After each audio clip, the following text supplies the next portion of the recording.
Hi, my name is Amy. Thank you very much for watching, and let's make some bad financial decisions together. This is for entertainment purposes only, so if you're entertained, please like, subscribe. I'd really appreciate that. So, today is officially 2 months after that fateful Friday when I was fired.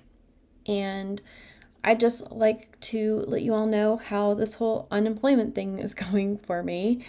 So far, I have applied to 34 places and got 0 callbacks. I have done 2 interviews, but they were both AIs, so I'm not sure that counts. But really, my true focus is YieldMight.com and this YouTube channel anyways. And I did talk with the America Job Center yesterday, which is apparently in the state of Tennessee, that's a requirement to continue to receive unemployment, is just answered that I know how to write a resume and that I can send them online. And so it was an interesting conversation with the person because this is the first time I've been through unemployment. I wasn't sure what programs, like what can I do to fully take advantage, not like take advantage in a bad way, just like take advantage of an opportunity. And so she said that normally if you have a master's degree, that they don't really help you with any of the trainings or the different programs, but she did give me the phone number for that. And then she gave me 2 phone numbers. I called one yesterday, and that person gave me a phone number for a different place that might have like an entrepreneurial program for unemployed people. So I'll follow up on that stuff because to me, I'm really looking forward to November where I have exhausted the unemployment that I'm entitled to, which means I'm on my own. But let's all be fair. When you annualize what I've gotten from the last 2 months, so I got fired in mid-August. So I was making, if you just multiply that by 12, that's $114,000 per year. Last month I made $138,000, which is basically what I was making at the job before I got laid off. Not the one when I got fired. That one was paying less than this, but basically the same amount as the day job. This month in October isn't even over yet. I already have made $8,000. So, and that annualizes out to $99,000 before taxes. So, and the $138,000 that I was getting from my day job before, that was also before taxes. No one talks about after taxes for that stuff. So there shouldn't be a problem. The only problem with this is that it does require me to have like a 80% yield to yield this much. I just don't have enough money to invest in safer investments, which would make me less anxious about is this sustainable or not, because I'm leaning towards this is probably not entirely sustainable what I'm doing right now. But the good thing is it gives me a runway. So since I was fired 2 months ago and a month before that I was laid off, so if I was not into high income ETFs, if I didn't have the second stream of income, I would be a mess right now. I would not be able to keep my current lifestyle. I would not have been able to sell my condo. I would just have been stuck. I would have had to go bankrupt. It would have blown up everything. There's my parents would have let me live in their house, but my mom is deadly allergic to cats. So I would have had to put down my cats that are 18 years old that I've had for 18 years. I've had them since they were kittens. I would have had to give away, my dogs are vicious. So I would have had to put down my dogs. There's not I would rather try this path and not think about things as a scarcity or from fear, but this high income ETF stuff, it might not be forever. It might blow up in my face, but for right now, it is giving me runway to be able to do the next stage in my life. And so I'm going to probably tomorrow call the Jobs for America Center, that's the satellite office that's closer to me, and ask them about training, even though the person I was talking to yesterday was not very confident that they'll actually work with me. But if they will, I'm thinking certified financial planner. So that would mean that I can do one-on-one coaching with you all, and that I would feel more confident in just doing coaching sessions and more one-on-one things for more income streams with you all. So hopefully they'll do that for me or with me. But if not, then I was looking, and it's only like $8,000 to do that. So once I'm out of my personal loan and I've paid off all my 0% credit cards and paid my dad back for the well and paid back my 401k loan, so like 2 or 3 years from now, if I have an audience, unemployment didn't help me, I can go, and it's less than 10 grand. I can go and spend that money and get that certification if I want it. So it's on my radar now of something that I could do. Financial planner is on the list of things that they'll pay for you to do. And the lady was just like, yeah, programming isn't really an in-demand skill in this area. It's really hard for you to get a job, and you're aware of that. And I was like, yeah, I know. And I didn't tell her this, but like, if I wasn't making, $130,000 through my distributions, I would probably sound way more panicked than I am now. But, they're just trying to help me, or at least making sure that I'm not defrauding Tennessee, which I'm not. I'm doing my 4 activities. I did ask them about Coronado because Granite Shares is flying me out there, and it is a networking event, so I could get a job, but it's not an interview and it's not a job there. So I could try to use that for my unemployment, like re-employment activity, but I'll probably just go onto LinkedIn and apply for something I'm pretty sure is a ghost job anyways.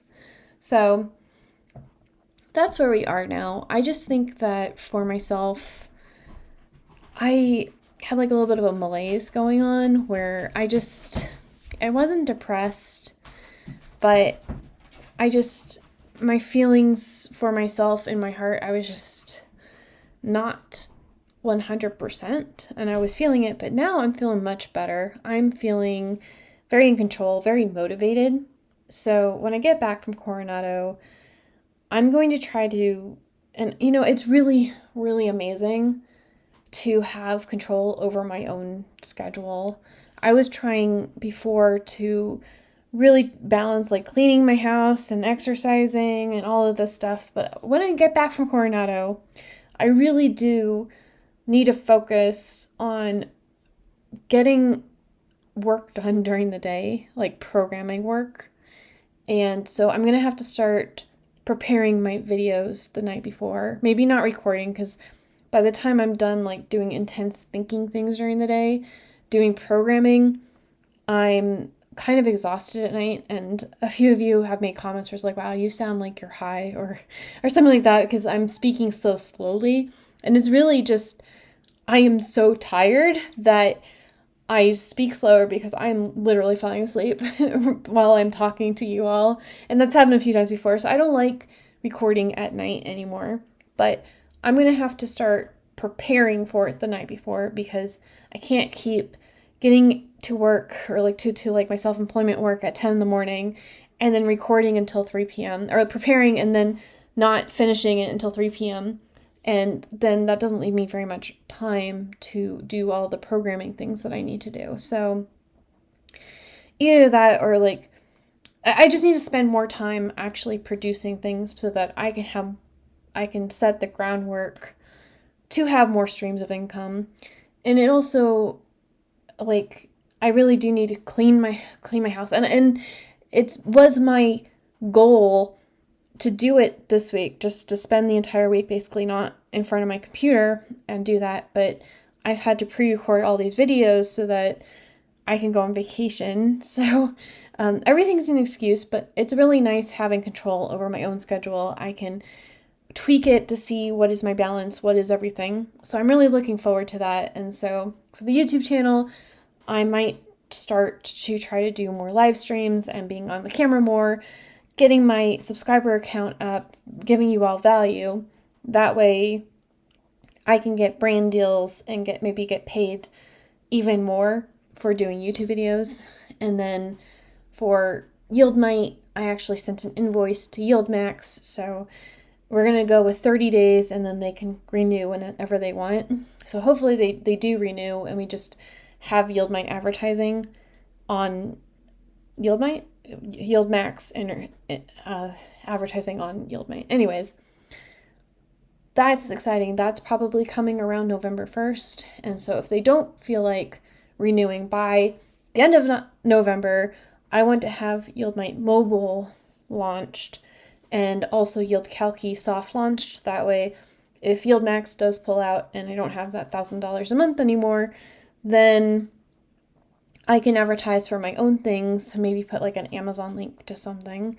But for me, the best case scenario would be YieldMax likes YieldMight. They see the value in it. They're getting the clicks that they want, and they continue to pay me. They continue to pay for at least a few advertising spots. Maybe they don't take every single one of them. And if they don't, then I can approach other issuers and say like, hey, I have this advertising spot. It's a base rate of this. And, YieldMax paid me this much. So, and they found this value in it. Anyways, that's future me. It's just, I need to spend more time on it, make it actually a business, and I'm really excited about the future. I'm really excited that these distributions that I've been getting are giving me enough runway to be able to think about this stuff. And while I'm working on my distributions, being the sustainable thing that I want, maybe it's producing a 20% yield and I can live off of the 20%. As I'm building up my wealth through my distributions, I can maintain my current lifestyle. I have enough money to overpay my loans and the 0% credit cards so that I don't have those monthly payments in the future, and that in the way future I won't have as many expenses, so I won't need as much money.